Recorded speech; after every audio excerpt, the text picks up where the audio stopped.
Une production Sideways Media. Bienvenue au balado Dernier souffle, un balado qui aborde la fin de vie et les soins palliatifs avec humanisme, ouverture et transparence. Animé par Catherine et Véronique, on vous invite dans ce bel univers. Bonne écoute! Bonjour tout le monde! Pour l'épisode de cette semaine, nous avons eu comme invité M. Roger Lucier, qui est intervenant en soins spirituels dans notre région, à Thetford.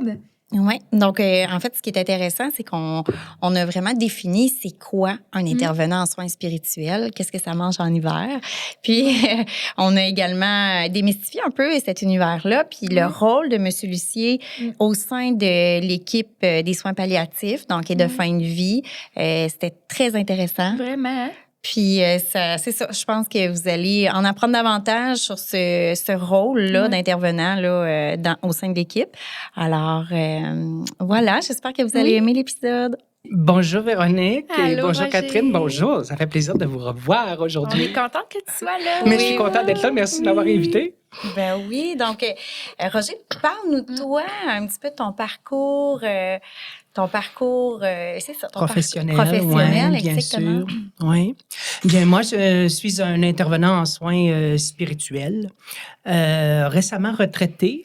Mais pas tout à fait, puisque cette année, j'ai passé l'année à une partie de temps à animer de la formation dans le secteur des soins palliatifs, parce que c'est un secteur que je connais bien. Et puis, j'ai roulé aussi cet été avec une conférence que j'ai donnée dans 3 villes, une conférence qui visait à informer les proches aidants qui ont un parent en CHSLD, à les équiper pour quand viendrait le moment de la fin de vie. Alors, j'ai aidé un petit peu à voir comment on peut voir arriver ces choses-là, puis comment on peut être, qu'est-ce qu'on peut faire dans un contexte comme ça. Et puis sinon, bien, je suis également un célébrant funéraire depuis autant de temps. Et ça m'occupe aussi pour accompagner les familles endeuillées, préparer avec elles des rites funéraires. Maintenant, au niveau de mon parcours, eh bien, je dirais, tu sais, on dit parfois que le passé est garant de l'avenir. Eh bien, dans mon cas, c'est vrai. Parce que quand j'y pense, je me dis oui, il est arrivé des événements dans mon enfance qui ont certainement contribué à faire en sorte que je sois où je suis aujourd'hui, que je travaille dans ce secteur d'activité. Alors... Puis c'est quoi qui t'a interpellé à aller dans ce domaine-là ou dans ce domaine d'études-là, tu sais? Oui, bien justement, c'est ce que je voulais partager avec vous autres. Au fond, dans mon enfance, mon adolescence et ma jeune vie d'adulte, il y a eu une série de décès dans ma famille. Du côté de ma mère, 3 de mes oncles ont perdu un enfant. Alors, j'ai une cousine qui est morte à l'âge de 9 ans. Moi, j'en avais 4. J'ai peu de souvenirs de ça. Ensuite de ça, j'ai un cousin qui est décédé dans la vingtaine avancée, décédé de façon tragique. Alors lui, il est décédé, il est noyé dans un lac du nord du Québec. On est en novembre et puis on a retrouvé son corps le printemps suivant à la surface de l'eau sur les berges. Alors évidemment, vous comprenez que ça a été un hiver épouvantable pour ses parents, ses frères et sœurs, puis toute notre famille, parce qu'on était évidemment en empathie avec eux, puis tout ça. Et ça, j'ai un souvenir très précis de ça. Tu sais, là, je peux dire, je l'ai vécu dans ma chair aussi, cette douleur-là, tu comprends? Et puis ensuite de ça, quand moi j'avais 20 ans, j'ai un cousin qui en avait 21, un cousin avec qui j'avais été très proche quand j'étais petit, qui est décédé aussi de façon tragique également. Et ça, ce décès-là, je dirais, ben, il m'a rentré dedans complètement, tu sais. Puis ça m'a mis comme dans une recherche, finalement, tu sais, une recherche de sens, tu sais, c'est quoi le sens? Ça n'a pas d'allure, ça se peut pas, tu sais. C'est ça la réaction, tu sais. Ça m'a mis dans une recherche de sens. Et en réalité, je dis ça m'a mis, mais ça a été juste le dernier petit coup qui me manquait parce que dans mon enfance et mon adolescence, moi, j'étais un enfant qui ne trouvait pas sa place dans le monde. J'étais un enfant qui... C'était difficile pour moi, l'enfance, l'adolescence. Je me sentais... un peu comme un extraterrestre ouais, OK. descendu sur la planète Terre. Je ne savais pas ce que je faisais là. Comme différent des autres? Ou... Oui, OK. oui, puis je disais, mais c'est quoi ce monde-là? Je ne veux pas vivre dans ce monde-là, moi. C'est-tu parce que tu trouvais aucun intérêt? Ben, j'étais hors, très sport, introvertie, j'en OK. avais, mais j'étais introvertie. Puis OK. on aurait dit que tu sais, je voyais le monde évoluer, puis je trouvais pas à trouver ma place dans ça. Tu sais, OK. c'est bien spécial. Et donc, pourquoi je dis ça? Parce qu'au fond, je constate aujourd'hui, avec beaucoup de recul, que je me posais déjà des questions existentielles, moi, quand j'étais petite. Tu sais. Fait qu'avec les décès qui sont survenus, puis j'ai été témoin, puis je l'ai vécu aussi avec la famille, eh bien, je pense qu'il y a la somme de tout ça. Et puis, après le décès de Gilles, eh bien, je me suis tournée vers les spiritualités, puis les traditions spirituelles et religieuses du monde entier. Puis moi, j'étais un enfant aussi, justement, avec on va dire, un côté intellectuel assez fort, tu sais. Fait que je lisais déjà beaucoup, fait que je me suis mis à lire des livres de spiritualité, puis religion, Et puis, de fil en aiguille, ben, un peu plus tard dans ma vie, j'ai décidé de faire des études, justement, en sciences des religions. Fait que j'ai complété un bac et une maîtrise en sciences des religions.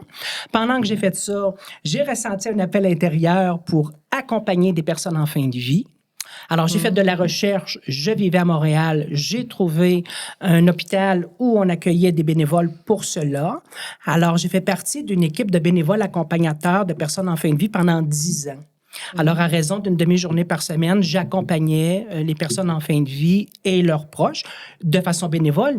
Évidemment, pas de façon professionnelle parce que je n'étais pas formée pour le faire, mais ce qu'on souhaitait, la philosophie de l'unité des soins palliatifs, c'était ça, c'était d'avoir des personnes bénévoles pour apporter, comme on va dire, un surplus d'humanité, si tu veux, tu sais, dans la place. Et là, j'ai appris énormément. J'ai appris beaucoup, parce qu'on était très intégrés avec le personnel de soins. On mangeait avec les médecins, les infirmières. Tu sais, il y avait une belle collaboration. J'ai beaucoup appris. Autant en ce qui concerne les soins palliatifs, at large, en général, que j'ai appris aussi sur l'être humain, sur ceux et celles qui s'en vont, ceux qui les accompagnent. Toi qui es là aussi, puis qui a 35 ans, puis qui voit des gens mourir, puis tu dis, oui, un jour, ça va être mon tour, puis tu sais. Alors, il y a eu ça comme implication. Et puis, pour terminer, bien, ensuite de ça, un peu plus tard, à une croisée de chemin, bien, j'ai décidé de me former à l'accompagnement spirituel en milieu hospitalier. C'est ainsi que j'ai obtenu un poste d'intervenant en soins spirituels, tu sais, et que j'ai fait ce travail ces 11-12 dernières années, tu sais. Alors, grosso modo, je dirais, mon parcours, ça ressemble à ça, là. Mais c'est un beau bagage. Oui, puis tu sais, ce qui est le fun, c'est que d'une pierre à l'autre, hein, d'un seau à l'autre, tu réalises pas vraiment, mais tu ramasses. Tu ramasses de l'expérience. Tu comprends, tu sais. Puis là, des connaissances et de l'expérience. Puis à un moment donné, tu arrives et tu dis, ah, ben oui, finalement. C'est pour ça, tu sais, quand je réfléchissais, je dis, bon, ils vont me poser la question, qu'est-ce qui t'a amené à ça? Je dis, ben oui, c'est tout ça. Mais vraiment, je te dis, ça part de l'enfance. Ça a été les expériences de décès, de mort qu'on a connues dans la famille. D'autant plus que ça a été quasiment pour les 3 cas des situations un peu tragiques. Tu sais. Alors, ça s'est vécu très intensément. Puis tu sais, quand tu es petit, forcément, tu es là, tu regardes la peine des autres, tu sais, puis là, toi, tu as un peu de peine aussi, tu sais, puis bon, puis après ça, tu es plus vieux, puis là, c'est toi qui ressens la peine directement parce que c'est ton cousin, puis tu l'aimais tellement, puis tu as joué avec, puis là, tu te dis, ben, ça se peut pas, il est plus là, il y a 20 ans, il y a 21 ans, ça se peut pas, tu sais, qu'est-ce qui arrive, c'est quoi la vie, tu sais, c'est bon, tu sais, mais bon, c'est ça qui nous forme, les êtres humains, c'est ça qui fait notre richesse, chacun d'entre nous, on a un bagage qui est différent pour chacun, puis bon, alors moi, de ce point de vue-là, je regrette rien, tu sais, je veux dire, au contraire, je suis très reconnaissant, tu sais, de toutes les expériences que j'ai pu vivre et accumuler, tu sais. Oui. Puis là, nous, on s'est connus, tu sais, à l'hôpital à Thetford. Oui. Tu as été combien d'années à l'hôpital à Thetford? J'ai été 11 ans, là, 12 ans avec cette année. Okay. Là, je ne suis pas active comme intervenant, mais je suis encore... Fait que c'est sûr qu'il y a plein de monde qui nous écoute qui vont te reconnaître. Ah, ben tant mieux. C'est sûr, hein? Ils t'auront vu, que tu as accompagné des familles. Là. Énormément. J'ai accompagné beaucoup de familles. J'en accompagne encore avec les rituels funéraires. Fait que c'est vrai qu'en 11-12 ans à Thetford, j'ai connu beaucoup de monde. Beaucoup de monde me connaît. C'est ça que c'est une autre richesse dans ma vie de connaître autant de personnes. Et surtout quand tu peux apporter quelque chose aussi à ces gens dans un contexte où, tu sais, ils sont fragilisés parce que, bon, il y a un proche qui s'en va ou qui est parti, qui est décédé. Tu sais, c'est enrichissant. Puis c'est valorisant aussi, forcément. Ben oui, tu sais, ouais. ouais. Il y a une question qu'on pose à tous nos invités. Puis, étant donné que tu as été dans le domaine, mais pour toi, c'est quoi les soins palliatifs? Comment tu vois ça? Ah oui, les soins. Ah ben, c'est une bonne question. Oui, absolument. On a toute notre définition Ouais. je pense, Interne, personnelle, hein? ouais. Oui, exactement. Les soins palliatifs, pour moi, c'est... je dirais que c'est... Les soins eux-mêmes, c'est une approche. Pour moi, les soins palliatifs, c'est une approche qui est basée sur une philosophie. Puis cette philosophie-là, c'est de prendre en compte, prendre soin de tous les aspects d'une personne. Dans ce cas-ci, une personne gravement malade, elle est peut-être pas en fin de vie, elle est peut-être pas mourante à ce stade-ci. Dans la formation, quand je donne de la formation, je rappelle ça aussi. Je dis, ben, on peut être en soins palliatifs longtemps. Hein? C'est bien Les ça. soins, Oui, souvent, c'est ça. les soins palliatifs, souvent, dans la communauté, les gens pensent que, bon, OK, on meurt ce soir. Tu sais, Ouais. non, des soins palliatifs, il y a des gens qui peuvent passer quelques années en soins palliatifs. On ne Ouais. peut pas les guérir. On ne peut plus les guérir, mais il reste encore à prendre soin d'eux. Et tu vois, c'est ça la philosophie des soins palliatifs, c'est de prendre soin de ces personnes, puis de leurs proches aussi. Puis des fois, c'est les proches en ont plus besoin que celui qui est malade, on s'entend-tu? Ah Dépendamment oui. Ben de oui. où on est dans le processus de la maladie. Mais c'est donc Ouais. de prendre soin de tous les aspects. Tu sais, dans notre jargon, tu parlais de l'hôpital, dans notre jargon, on dit quoi? Le bio, le psychosocial et le spirituel. Là, hein, on fait le tour un peu d'un individu. Alors, c'est vrai, il y a le corps à soigner. Et c'est la première chose à soigner. Hein, comme on dit, surtout en fin de vie, là, quand on arrive dans les étapes de fin de vie, quand une personne n'est pas soulagée, je vais te dire que c'est pas le temps pour des soins spirituels, c'est pas le temps non. pour bien des affaires. Tu sais. Non, non. Il faut contrôler la douleur, il faut essayer de l'éradiquer au mieux possible, rendre la personne confortable. Tu sais. Mais après ça, il y a les autres aspects de la vie, sa psychologie, comment elle aborde les choses, tout ce qui est relationnel, le social, c'est le relationnel, les relations inter, et puis le spirituel, le volet spirituel, bien sûr, puis qui inclut la religiosité d'une personne. Il y a des personnes qui ont encore des valeurs religieuses aussi aujourd'hui. Il faut s'occuper de ça. Fait que pour moi, les soins palliatifs, c'est ça. C'est une approche. Puis, oui, c'est une approche. Puis ce que je pourrais ajouter, que j'aimerais bien aussi le faire, c'est que, bien sûr, quand on est un soignant, on doit savoir soigner dans la spécificité qui est la nôtre. Toi, tu es une infirmière, Ouais, c'est alors ça. tu sais, tu dis, bon, l'infirmière, elle sait ce qu'elle a à faire, la préposée, elle sait ce qu'elle a à faire. Tout le monde sait, bon, l'intervenant, ça aussi. Maintenant, donc, il y a un savoir-faire, c'est indéniable. Mais j'en rajoute une couche quand on parle des soins palliatifs. Je dis, il y a aussi un savoir-être. Un gros savoir-être. Gros, c'est-tu vrai? Un gros savoir-être, Ben oui. puis que, comme je disais tantôt, sur le tas, eh bien, on rajoute. On rajoute du savoir-être à notre personne, tu sais. Puis ça vient avec les années, ça vient avec le temps. Moi, quand je donne de la formation, j'aime ça, là, tu sais, parler de ça aussi. Tu sais, es-tu à l'aise avec le silence? Tu sais, des fois, un silence, ça vaut 1000 mots dans les soins de fin de vie, tu sais. Fait que tu sais, aborder des questions comme ça qui sont toutes reliées à un savoir-être. Parce que tu peux être la personne qui donne l'injection la plus délicate, puis pas avoir une belle approche. Tu comprends? Fait qu'il y a ça. Tu sais, là, on est dans la vulnérabilité. On a des gens qui sont en fin de vie, ils sont très, très vulnérables physiquement, dans tous les sens du terme. Les familles, des fois, on s'en parlait tantôt, hein, les familles sont nerveuses, ils savent pas. Tu sais, c'est la première fois qu'on vit ça. Roger, oui, on est épuisés. Oui, il y a tellement de facteurs qui rentrent en ligne de compte. Fait que ton savoir-être est très, très, très important. Tellement. Très important, oui. Puis, c'est quoi le rôle, tu sais, concrètement, là, tu sais, les actions que tu peux poser? Tu sais, c'est quoi le rôle d'un intervenant? en soins Parce que, spirituels? tu sais, moi, à l'hôpital, là, tu sais, on en parle des fois, puis même que quand je propose un petit peu la visite d'un intervenant en soins spirituels, c'est rendu que je nomme même pas ce titre-là parce que les gens ils me disent ben non, moi, je suis pas croyant. J'ai pas besoin d'un intervenant en soins spirituels. Fait que là, des fois, je nomme même pas finalement le titre exact parce que je le sais à quel point vous faites du bien aux gens. Puis... c'est une profession qui est mal connue. Alors, si on peut mieux la faire connaître après-midi un petit peu, rajouter une pierre à l'édifice, tant mieux. Ce qui arrive, c'est que je pense que beaucoup de gens qui ne discernent pas entre la spiritualité puis la religiosité d'une personne. Tu sais, c'est un tout. Donc, spiritualité, ça, c'est un prêtre qui vient me voir. Moi, ça m'intéresse. Tu comprends? Fait qu'il y a beaucoup, beaucoup, beaucoup à travailler. Tu vois, le titre d'emploi, il existe depuis 2011 quand même. Quand même 12 ans. Puis tu vois, il y a encore tout ce travail à faire. Ouais.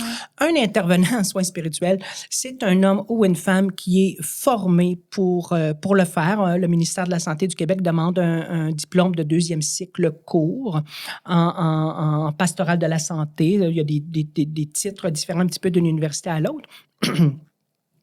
En même temps, notre travail, ce n'est pas essentiellement de la pastorale. Ça peut l'être pour certaines personnes, mais pas pour tout le monde. Puis quand tu dis pastoral, là, c'est vraiment le côté croyant. La pastorale, ça référence à un pasteur.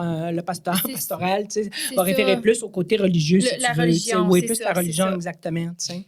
Alors que la spiritualité, c'est beaucoup plus vaste que ça. Oui. Tu sais.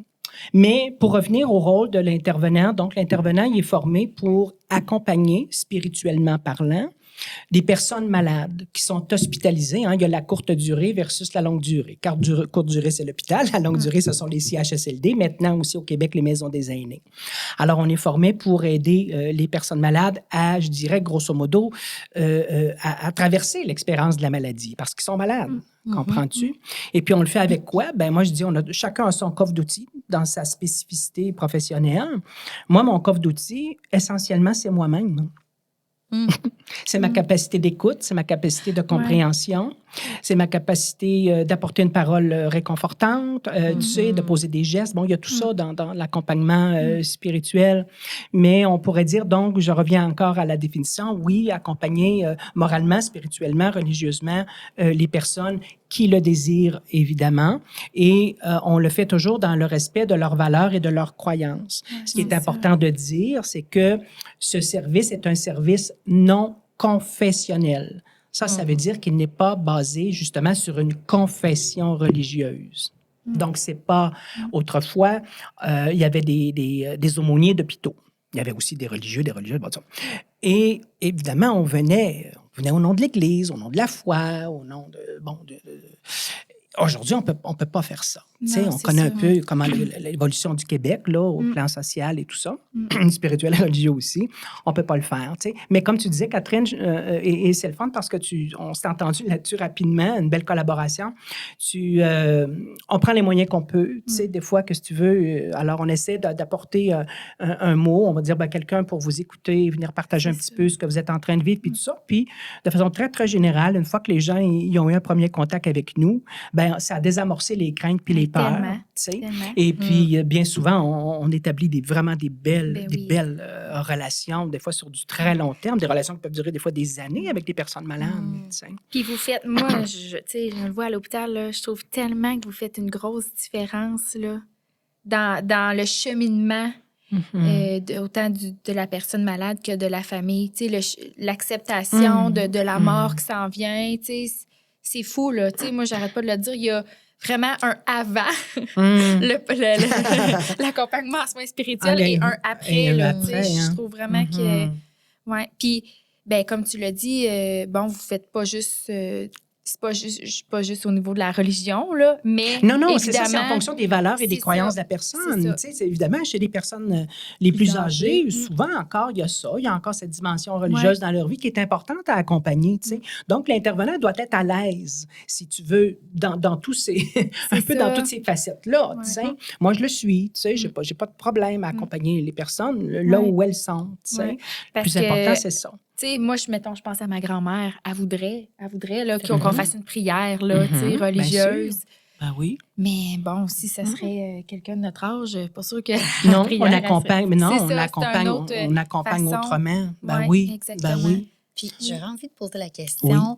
Est-ce que vous pouvez me donner un exemple d'un accompagnement non religieux? Genre, un petit exemple, une anecdote qui pourrait... juste situer peut-être les auditeurs, là, ça peut être vague. Là, un accompagnement en toute fin de vie ou un accompagnement... Oui, ça pourrait être en fin de vie, effectivement. Ah oui, quelqu'un qui tiens, avait envie de ouais, parler, oui, mais sans... Oui, exact. Oui, oui. Les souvenirs, là, qui oui, il y en a plein surface. la tête. Ah oui, hein? Oui. Oui, je me souviens. Ça avait été marquant pour moi comme accompagnement parce que c'était une personne, on était du même âge. C'était une femme, on était nés la même année, même, je pense, pratiquement du même âge. Et en fin de vie, à l'hôpital, et une fin de vie qui a duré plusieurs semaines. Et la première fois qu'on s'est vus, tu sais, des fois, tu sens que tu as des atomes crochus avec quelqu'un. Ou des fois, c'est le contraire, tu n'en as pas. Et avec elle, ça a cliqué des deux bords, tu sais. Puis elle avait un bon sens de l'humour. Moi, j'ai un sens de l'humour. Puis, écoute, ça a été une belle rencontre. Et cette fille-là, j'en parle des fois dans la formation. C'est important parce qu'elle m'a fait beaucoup, beaucoup travailler sur moi-même, du point de vue de ma profession, là, de l'intervenant en soins spirituels, puis aussi personnellement parlant. Pourquoi? Parce que cette fille-là, chaque fois que je la voyais, puis même des fois, elle me faisait appeler sur mon téléavertisseur parce que là, il fallait qu'elle me parle. Ah ouais? Ouais. Et chaque fois, on parlait de tout, sauf de la maladie et de la mort à venir.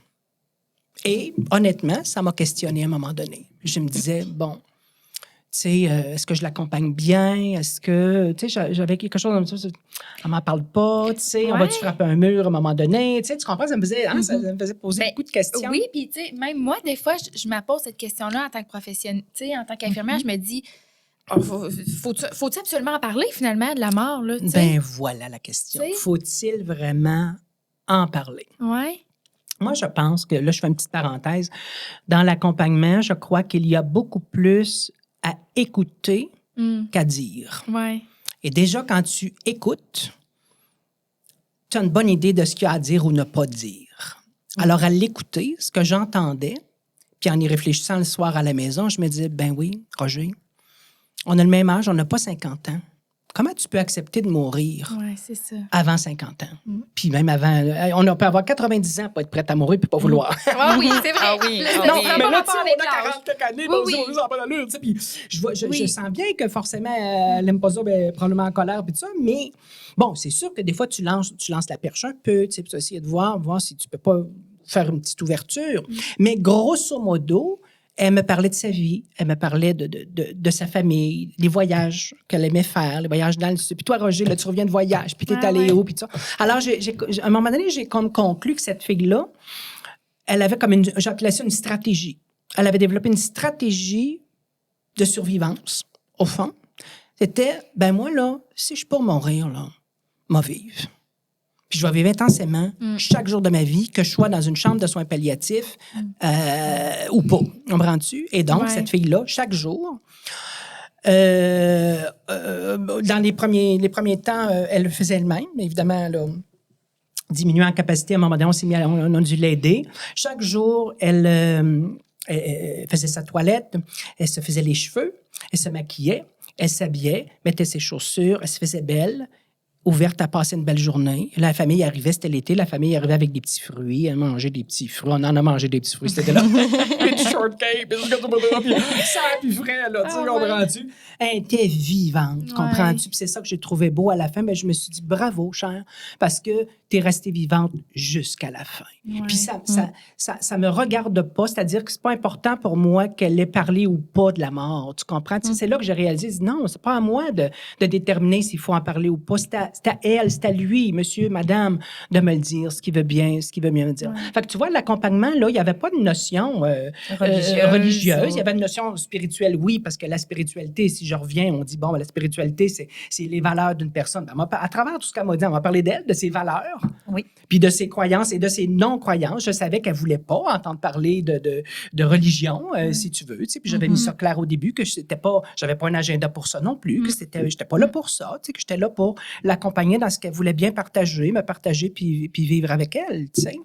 Et puis, finalement, tu vois, elle est décédée un matin après que tout le rituel a été fait, là, l'habillement, toute la patente. le maquillage. Le maquillage et tout. Et puis, elle est très, très, très affaiblie. Et puis, l'infirmière est arrivée sur le coup de 10 heures pour son injection de cette heure-là, puis elle est morte dans ses bras. Hé Ah. là Elle est là! morte dans ses bras, Ah, puis ouais. voilà. Pas plus, pas moins, tu sais. Hey, mais c'est bon que tu racontes ça, tu sais, Oui.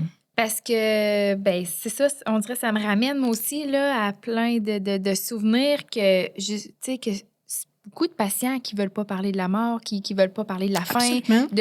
après la mort, puis... Ben, comme je disais, moi aussi, ça me questionne tout le Ouais. temps. Ben, c'est-tu parce qu'il a peur? C'est-tu parce qu'il est stressé? Il est angoissé? Puis là, on dirait qu'on est mal de pas en parler. Mhm. Comme si, Ouais. parce qu'on le sait que c'est ça qui va arriver, mais Mhm. dans le fond, si la personne est dans un bel état d'esprit, tu Absolument. sais, que ça Oui. lui cause pas de souffrance, ben pourquoi? Absolument. Pas tout le monde qui porte le même regard sur Non, la vie non exactement. plus. Tu sais, il Ouais. y a des gens qui réfléchissent beaucoup au sens de la vie. Il y en a d'autres qui réfléchissent moins. Tu sais, Ouais. puis OK, on meurt. Ouais. Tu sais, ben là, je banalise, mais tu sais, Oui, je veux oui, dire, oui. tu sais, Non, tu je comprends, comprends. je veux dire, Oui. tu sais, s'ils n'en feront pas une affaire terrible, oui, je vais mourir, bon, tout ça. Tu sais. Ouais. En même temps, tu sais, je vous Ouais. dis pas qu'il faut pas, des fois, encore une fois, tu sais, des fois, oui, moi, comme je dis, je lance la perche un peu, tu sais, mais si ça prend pas, ben c'est correct, tu sais. Tu dis, ouais, j'ai testé ça, je vois. Bien sûr, il y a un travail d'équipe aussi, hein, tu sais, souvent, travail d'équipe, là, quelqu'un peut arriver dans l'équipe de soins, puis dire, ouais, moi, là, pas sûr, je pense que, non. Fait que là, des fois, tu y vas, puis tu as une idée un peu, tu dis, ouais, OK, je vais tester ça pour voir de ce côté-là s'il n'y a pas un enjeu peut-être dans lequel on pourrait l'aider, tu sais. Mais l'écoute, je nomme ça dans les formations, écouter. Pour moi, c'est la première chose. Savoir écouter. Ouais, Il y a c'est écouter ça. puis écouter. C'est ça. Mais savoir Ouais. écouter. Ben, Puis je- savoir écouter avec les yeux. Des fois, je leur dis ça. Je dis au C'est personnel, bon. je dis Le non-verbal. savoir écouter avec Ouais. les yeux aussi, hein, une figure de style. Alors, écouter avec les yeux parce que tu peux apprendre beaucoup en regardant. Ne serait-ce que ce qu'il y a autour du lit d'une personne en fin de vie dans sa chambre, en observant aussi ce qui se passe. Hein, les proches Tout à autour, fait. comment ils se comportent, les proches, Ouais. tu sais, c'est-tu calme dans cette chambre-là ou bien c'est eux, tu sais, ou bien on sent que l'angoisse, hein, on la coupe au couteau, tu sais. C'est tout ça aussi, le savoir écouter puis savoir observer. Je suis curieuse, Véro, je viens d'avoir un flash. Toi, avec ton père, est-ce que vous aviez eu un accompagnement spirituel ou... Il y avait eu une demande qui avait été faite. C'est sûr qu'on était la nuit, hein? Ouais, Donc, c'est ça. c'était en pleine nuit. On était tous les enfants. Je pense qu'on était vraiment plus dans notre petite bulle, tu sais, qu'on était là, puis on comprenait pas vraiment ce qui se passait. Non, c'est ça. Puis ça a tellement été rapide que mon père a perdu la parole rapidement. Donc, OK. je pense qu'on était juste dépourvus. Puis malheureusement, on dirait que je savais pas c'était quoi. Tu sais, moi, l'agent spirituel, je pensais que ça allait être plus pastoral. Non, c'est Donc, ça. tu sais, Ouais. sur le coup, je m'étais dit, ben, tu sais, non, Parce pas qu'ils vous nécessairement. l'ont proposé. Ils ont dit, est-ce que vous voulez qu'on l'appelle? Ah, OK. Puis là, je me disais, on s'est regardé, puis on a dit, ben, pas besoin, tu sais. En tout cas, on dirait qu'on savait pas c'était quoi, hein? C'est ça. Quand Ben, on sait pas ça, c'est quoi, on sait peut pas avoir pas. des attentes. On Non, sait pas c'est quoi. exact. tu sais. Mais tu sais, avoir su, je pense que ça nous aurait fait du bien parce qu'on avait tellement de choses à livrer, Ah ouais, tu sais, hein, sur c'est nos ça. croyances. On ne savait pas en fait ce qui se passait. Donc, je crois Nos qu'après sentiments, coup, nos émotions. 100 que Ben j'aurais pris un Roger avec nous oui, hein? dans la pièce. Ça Un m'aurait tellement intervenant fait... ou une intervenante. Oui. Oui, bien sûr. Un Roger. Bien sûr. Non, ouais. mais vous Ouais. comprenez. Ouais. Mais je pense que oui, ça m'aurait fait un grand bien. Absolument. Tu sais, C'était- des fois, on intervient aussi. Des fois, c'est après qu'on intervient, après un décès, parce qu'il n'y a Ah, pas eu ouais, de... Ben c'est oui, ça aussi. parce que des fois, Intéressant. il y a des décès qui surviennent rapidement dans les hôpitaux, Ouais. tu sais, puis là, il n'y a pas eu le temps d'avoir Puis je tiens à dire, des fois, il y a des décès qui arrivent aux soins intensifs Absolument. ou à l'urgence. À l'urgence. Tu sais, où ce À que là, l'urgence. on Oui. n'était pas Oh, dans my. Mais dans non. la chambre de soins palliatifs. Non, non, puis non, que là, non. où on le sait Non, que ça non. s'en vient. Puis bon, Ah oui. Des fois, on arrive après. c'est ça. La personne est C'est décédée, puis là, des fois, c'est des situations de crise. Arrivent. Des fois, ça ne l'est pas, mais à l'urgence, par Ben exemple, oui. aux soins intensifs, souvent, Ouais. là, des fois, c'est des situations de crise. Puis comment vous gérez qui ça, arrivent. ces situations-là? Tu les gères une après l'autre. Il n'y en a pas deux pareilles. Je me rappelle un jour, je partage quelque chose là-dessus. Une jeune fille avait eu, c'était un accident automobile. Et puis, la jeune femme, on a constaté son décès à l'hôpital, tu sais. Et évidemment, les parents puis les frères et sœurs sont arrivés, tu sais. Là, je t'avoue que là, c'est ça. Il n'y a pas toujours, quand je disais tantôt, il n'y a pas toujours les mots, il n'y a pas toujours, tu sais, Il n'y a pas de phrase magique. Pas toujours de tu sais, phrases c'est magiques. ça. Là, je dirais présence. Tu sais, autant tantôt, je disais Silence. écoute, oui, mais présence.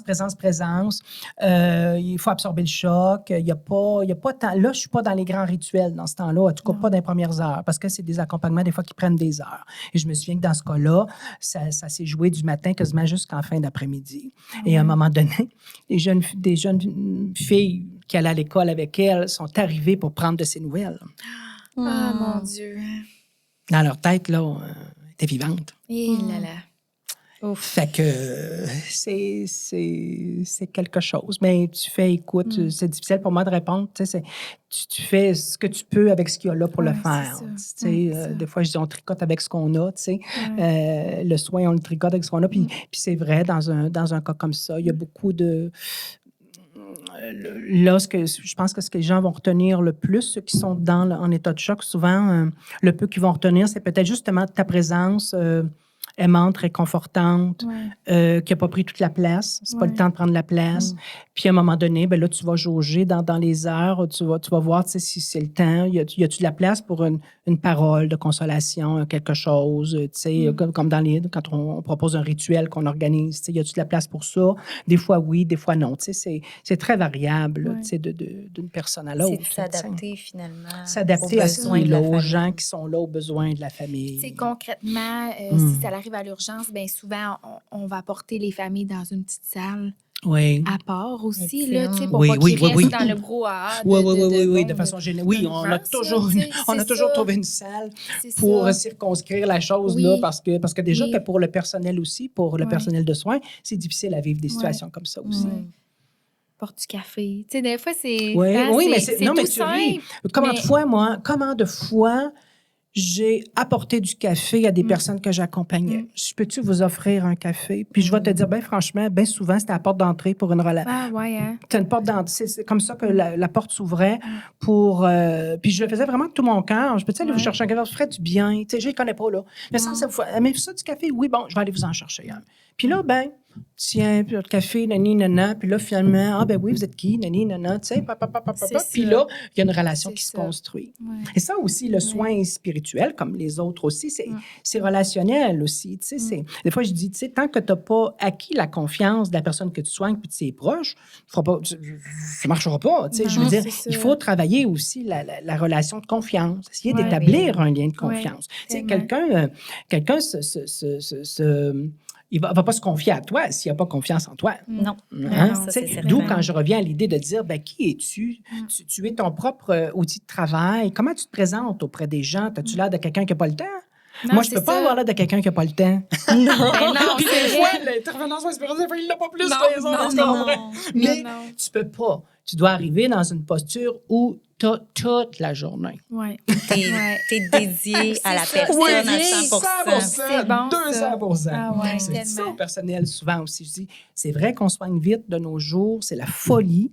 En même temps, rappelons-nous que quand on entre dans une chambre, particulièrement quand on est dans une situation de fin de vie, soyons-y à 100%. C'est beau, ça. Mais soyons-y à 100% pour le peu de temps que tu seras là. Appelle-le par son nom, tu sais, nani, nanan, tu sais. Sois présente là à 100%. C'est pas toujours facile, mais disons qu'il faut quand même se fixer des buts pour les atteindre. Oui, mais oui. Puis là, tu as nommé des rituels. Moi, je serais curieuse qu'on en parle un peu. C'est quoi un rituel en fin de vie ou, bon, en soins palliatifs? Bon, les rituels, rituels, il y a beaucoup de choses qu'on peut faire. C'est vrai que c'est une spécificité de notre profession, les rituels. Dépendamment si une personne est encore vivante, on peut faire un rituel après le décès, on peut en faire un pendant, on peut en faire un avant, tu sais. Mais à quoi ça sert, en fait, le rituel, quand on parle, exemple, qu'une famille ou le patient lui-même, à quoi ça sert pour eux? Un rituel, ça sert, je dirais, essentiellement, sert essentiellement, moi, je dirais d'abord, avant tout, ça sert à donner du sens à ce qui, prime abord, en a pas. Hein? Je te parlais de la femme de mon âge tantôt. Je dis, ça n'a pas de sens mourir à cet âge-là. Ça n'a pas de sens de mourir à 20 ans non plus. Tu sais, tu dis. Bon, alors le rituel, lui, vient apporter une série de choses. Ça peut être une série de choses. Ça peut être des paroles, ça peut être des gestes, ça peut être des objets qui ont de la signification aussi. Tu sais, un rituel, c'est ça. C'est un ensemble de choses que tu vas proposer aux gens pour apporter, on va dire, du sens. Apaiser. Au mieux, tu vas aussi apaiser. Peut-être que je peux passer par des exemples. Je pense que c'est ça qui est le plus simple pour moi. Là. Par exemple, chez une personne âgée. Chez une personne âgée croyante, par exemple, quand on a le temps de le faire, des fois, cette personne peut elle-même nous demander le sacrement des malades, par exemple. Moi, je veux recevoir le sacrement de l'onction des malades. Ben oui, alors à ce moment-là, les sacrements sont réservés aux prêtres. Alors, nous, on ne peut pas faire ça. À ce moment-là, ben, on communique avec des prêtres qui collaborent avec nous, savoir s'il serait possible de venir voir monsieur, madame une telle qui désirerait recevoir le sacrement de l'onction des malades. Et ça, pour une personne croyante, souvent, en fin de vie, c'est réconfortant. Au même titre que parfois de simples prières, parce que l'onction des malades, bon, c'est un rite de prière aussi, puis de bénédiction, puis tout ça. En même temps, combien de fois j'ai été appelée auprès de personnes âgées par la famille, parce que maman, papa est angoissé, on sent qu'il est agité, puis on se demande s'il n'est pas angoissé en regard de la mort aussi ou ça. Puis papa et maman sont de grands priants, et puis est-ce que vous prieriez pour lui ou pour elle, tu sais, au chevet, tu sais? Et bien oui, bien sûr, tu sais, puis combien de fois, effectivement, j'ai constaté que au terme ou pendant une prière, eh bien, la personne s'apaise. Et c'est probablement parce qu'elle entend ses prières, puis dans sa foi, dans sa croyance, ça a du sens pour elle, évidemment. Et puis, c'est apaisant. Et c'est ta job d'essayer de les apaiser. Puis quand tu apaises le malade, eh bien, t'apaises la famille aussi. Ben oui. Certainement. Certainement. Oui, puis t'apaises la famille aussi. Tu te souviens que tu nous as accompagné ma famille quand mon grand-père il est décédé. Ben oui. Moi, je me souviens d'un moment où tu étais rentrée dans la chambre, puis tu nous avais toutes réunis autour du lit. Oui. Puis là, écoute, je me souviens même plus si tu avais fait une prière religieuse ou tu avais juste dit des bons mots. En tout cas, c'était tellement un beau moment, là. Formidable. Tellement. Tu sais, je m'en souviens encore, puis je me souviens à quel point ça nous avait fait du bien aussi, la famille. Oui. Souvent, et je pense qu'en ce qui concerne ton grand-père, j'ai une mémoire quand même de ça. De façon générale, moi, c'est un mélange de tradition puis de modernité, mes rituels. Tu comprends? Tu sais, on a une personne âgée qui va décéder, qui, elle, est ancrée dans sa foi, sa tradition. Puis ça, c'est important d'apporter une parole comme ça. Comme je le dis dans les chambres de soins palliatifs, comme je le fais aussi auprès des familles endeuillées, quand je prépare une cérémonie funéraire, je les sensibilise à l'idée, je leur rappelle l'idée qu'on va être plusieurs générations réunies ensemble, que ce soit pour une cérémonie funéraire après ou autour du lit pendant que quelqu'un meurt. Ouais. Donc, il y a là l'importance, pour moi, c'est très important de toucher tout le monde. C'est pour ça que je dis, ben, c'est un mélange de tradition puis de modernité. Peut-être j'ai fait une prière relativement traditionnelle pour mon grand-père. Ton grand-père et sa femme, ta grand-mère qui était là. Puis j'ai probablement apporté un texte, j'ai beaucoup de textes, puis des fois, ça vient juste de là, ça sort. Puis bon, il y en a une parole apaisante, réconfortante, j'ai pas trop de misère avec ça. T'sais. Et effectivement, comme tu dis, ben, ça fait du bien à tout le monde. Oui, puis tu sais, moi, je suis pas du tout... croyante, religieuse, non, exactement. Dans la religion. Puis je me souviens là, que ça nous avait vraiment fait du bien. Là. C'est comme bénir quelqu'un. Tu sais, ça, j'ai souvent fait ça. Tu sais, je dis, on peut bénir, tu sais, puis il y a un sens traditionnel à la bénédiction. Il peut y avoir un sens plus large aussi, tu sais. Mais des fois, je dis, ben, tu sais, bénir, là, ça veut dire du bien à quelqu'un, lui souhaiter du bien. Puis même dans sa fin de vie, puis même une fois qu'il est décédé, le bénir, c'est de faire ça. C'est de lui souhaiter du bien dans cet au-delà qui, pour beaucoup de gens, est mystérieux. On va dire ça de même. Au-delà mystérieux. Fait que, c'est un beau geste, ça. Fait que, tu vois, dans les rituels, il y a ça, un rituel de bénédiction, bénir la personne. Alors, ben là, quand j'ai une personne âgée croyante, ben, j'apporte l'eau du baptême, l'eau bénite, et puis je propose aux gens de bénir, mais en laissant chacun libre, en disant, si ça a du sens pour toi, ben, tu peux poser ce geste avec l'eau, tu peux faire le symbole que tu veux. Tu sais, souvent, les gens vont tracer une croix sur le front, tu sais. Et les plus jeunes vont faire un cœur sur la poitrine, tu sais. Puis, c'est l'idée, c'est de dire, ben voici, l'important, c'est que ça ait du sens. Ce que tu fais ait du sens, puis que ça résonne pour toi dans ton petit cœur. Et ça, Ouais. l'important, Ouais, finalement. c'est Tu sais. ça. Je me souviens d'un jour, c'était la même. Un autre exemple, peut-être? Ben oui, vas-y, sûrement. vas-y. Je me souviens d'un jeune homme qui était mourant et puis que on n'avait pas pu l'accompagner parce que les choses étaient assez rapidement. Puis, de mémoire, je pense que pas nécessairement, justement, par méconnaissance de nos services, pas nécessairement d'ouverture pour nous, tombé rapidement dans un état d'inconscience. Et puis, un soir de garde, c'est quelques heures avant qu'il décède, je suis de garde, c'est moi qui me présente à l'hôpital puisque la famille me demande. Et j'entre dans la chambre et puis là, il y a ses parents, puis il y a aussi des frères et sœurs des parents qui sont là, puis le jeune homme qui est agonisant. C'est assez terrible. Et après quelques minutes, ben l'essentiel de la famille est parti, puis les parents, je suis restée seule avec les parents. Tu sais, là, il est comme 11h, minuit, tu sais. Et à un moment donné, ben on est dans un climat de grand calme, tu sais. Et puis, une petite lumière tamisée, tout ça. Puis à un moment donné, ben, je leur demande, je dis, est-ce qu'il y a quelque chose que je peux faire qui vous ferait du bien à vous, que je peux faire pour lui, pour vous, tu sais. Et sa mère, elle me regarde dans les yeux et puis elle me dit, aidez-le à partir. Ah ouais, Aidez-le à partir. mon Dieu, hein. Les autres, ils étaient prêts, là, ça veut dire. Il était prêt, puis tu sais, il était prêt. Alors, j'ai dit, ben oui, on va l'aider à partir. On s'est approché du lit ensemble. J'ai dit, on va faire 2 choses.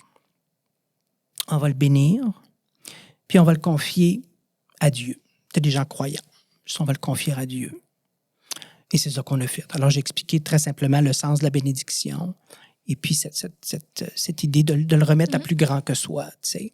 Puis à travers ça, ben, j'ai adressé des mots de tendresse et d'affection à ce jeune homme qui était là agonisant, évidemment pas répondant. On va savoir ce qu'il a pu prendre ou pas prendre de ça, évidemment, mais quand même, tu sais.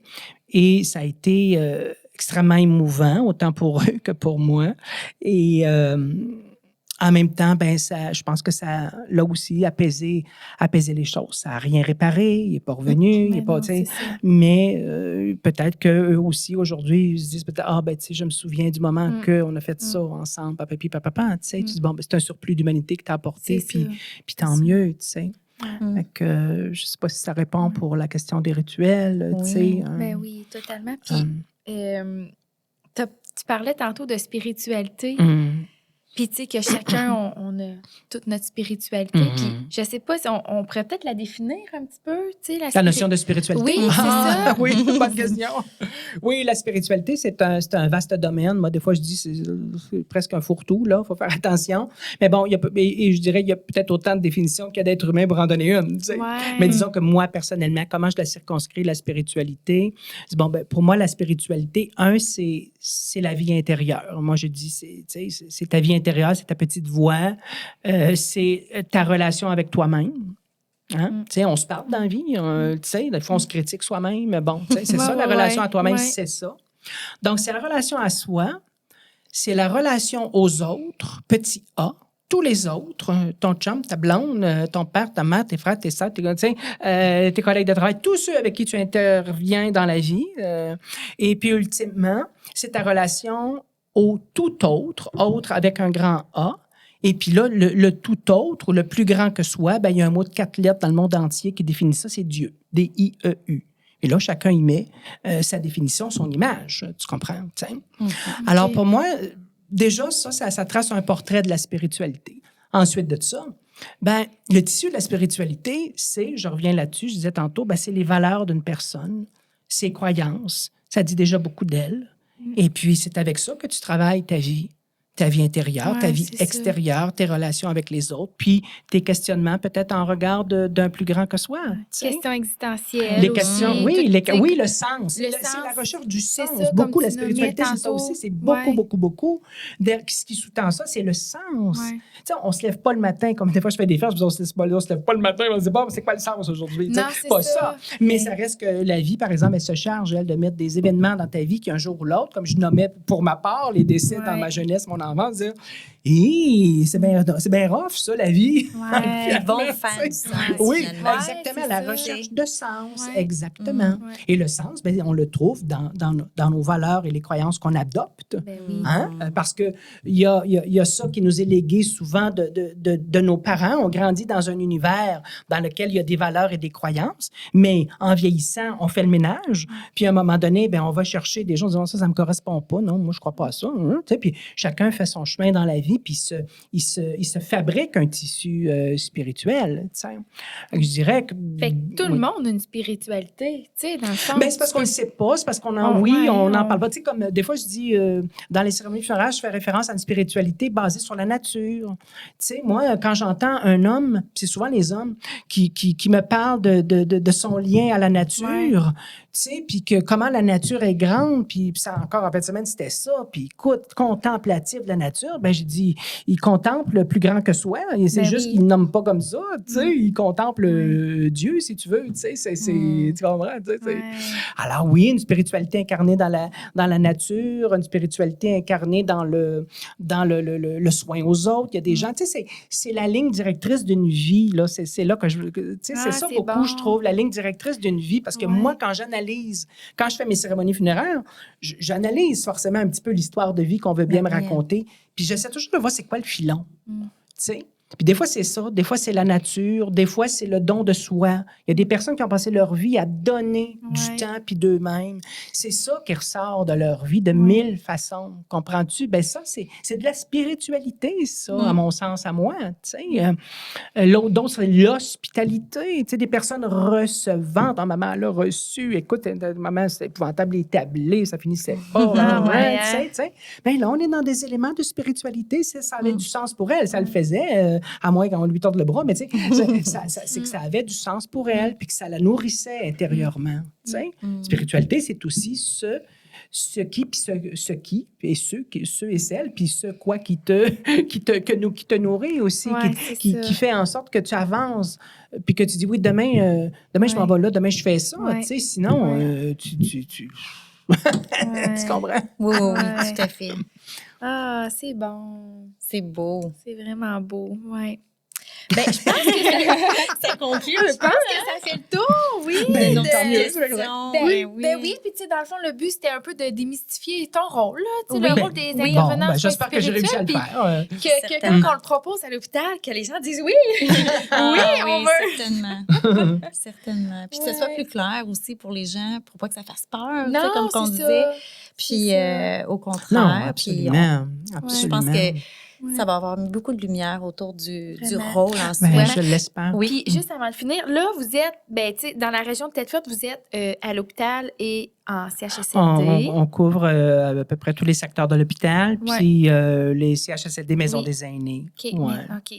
Puis, bon, ça, c'est pour notre région à nous, mais si on va dans d'autres régions, est-ce qu'il y en a des fois qui vont à domicile ou qui vont, bon, De mémoire, de C'est- connaissance, il y avait dans la région de Québec, à un moment donné, il y avait une équipe, il y avait au moins un intervenant dédié seulement à de l'intervention à domicile. Ah, OK. Mais c'est rare, c'est Ouais. très rare. Puis il faut aussi dire que d'une région du Québec à l'autre, l'offre de services en soins spirituels, elle est très, très différente. OK. Elle est fluctuante. OK. Tu sais. Il y a des endroits dans la région de Tête-Forte, puisque vous l'avez nommé, puis c'est là qu'on est, on peut dire, bon, on a quand même une assez bonne couverture. Elle n'est pas parfaite, mais on a une pas pire couverture quand on se compare à d'autres régions, par Ouais, exemple. OK. Tu sais, on est quand même là, ici, à Tête-Ferme. Je parle pour les collègues qui sont actifs maintenant, là.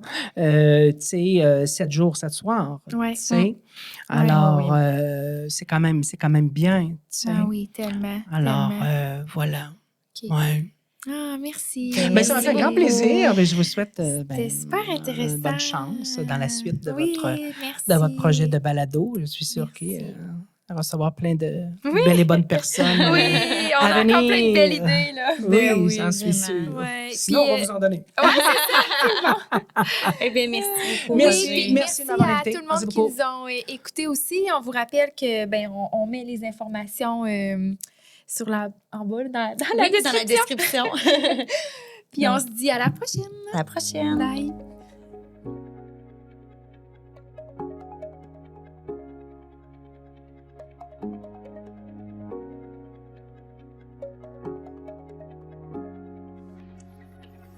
Bye.